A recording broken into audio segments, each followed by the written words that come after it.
ಇಲ್ಲ, ಅದು ಮುಖ್ಯಮಂತ್ರಿಗಳಿಗೆ ಬಿಟ್ಟಿರ್ತಕ್ಕಂಥದ್ದು. ಮುಖ್ಯಮಂತ್ರಿಗಳು ಮತ್ತು ನಮ್ಮ ಪಕ್ಷದ ಅಧ್ಯಕ್ಷರು ಹೈಕಮಾಂಡಿನ ಜೊತೆಯಲ್ಲಿ ಮಾತನಾಡಿ ಅವರು ಅವಶ್ಯಕತೆ ಇದ್ದರೆ ಅವರಿಗೆ ಅನಿಸಿದರೆ ಒಂದು ವೇಳೆ ಸಚಿವ ಸಂಪುಟದ ಪುನರ್ರಚನೆ ಆಗಬೇಕು ಅಂತೇಳಿ ಅವರಿಗೇನಾದರೂ ಅನಿಸಿದರೆ ಮಾಡ್ತಾರೆ.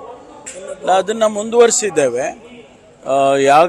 ಯಾವಾಗ ಈಗ ಸಿಕ್ಕಿರ್ತಂಕ ಅದು ವಿಕ್ರಮ್ ಗೌಡ ಏನು ANFನವರು ಅವರು ಫೈರ್ ಮಾಡಿದರು,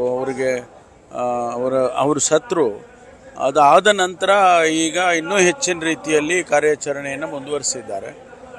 ಕೆಲವರಿಗೆ ನಾವು ಆಹ್ವಾನ ಮಾಡಿದ್ದೇವೆ, ನೀವು ಸರೆಂಡರ್ ಆಗಿ, ಈ ಜೀವನ ಸಾಕು ನಿಮಗೆ ಅಂತ ಹೇಳಿ ನಾವು ವಿನಂತಿ ಮಾಡಿಕೊಂಡಿದ್ದೇವೆ. ಸರೆಂಡರ್ ಆಗಿ ಅಂತೇಳಿ ಕೇಳ್ಕೊಂಡಿದ್ದೇವೆ.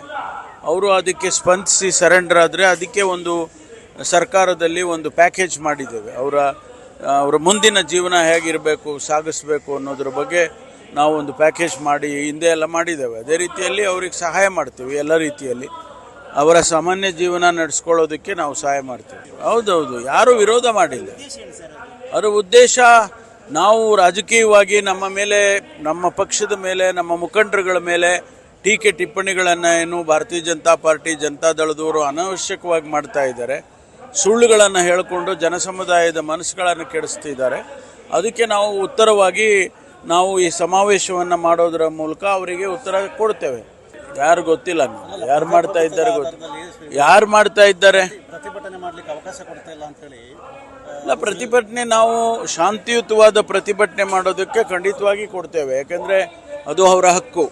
ಪ್ರತಿಭಟನೆ ಮಾಡುವಂಥದ್ದು ಅವರ ಹಕ್ಕು. ಶಾಂತಿಯುತವಾಗಿ ಮಾಡೋದಾದರೆ ನಮ್ಮ ತಕರಾರಿಲ್ಲ.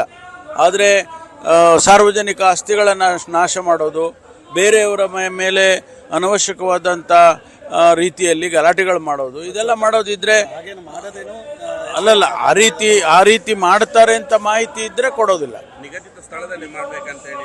ಹೌದು, ಅವ್ರಿಗೆ ಆದಂಥ ಪದ್ಧತಿ ಇರುತ್ತೆ. ಶಿಸ್ತನ್ನು ಕಾಪಾಡಬೇಕಾದ್ರೆ, ಸಮಾಜದ ಸ್ವಾಸ್ಥ್ಯವನ್ನು ಕಾಪಾಡಬೇಕಾದದ್ದು ಧರ್ಮ ಅವ್ರದ್ದು, ಅವ್ರದ್ದು ಕರ್ತವ್ಯ, ಪೊಲೀಸ್ನವ್ರ ಕರ್ತವ್ಯ. ಅದಕ್ಕೆ ಯಾರು ಹೆಂಗೆ ಮಾಡೋದಕ್ಕೂ ಬಿಡೋದಿಲ್ಲ.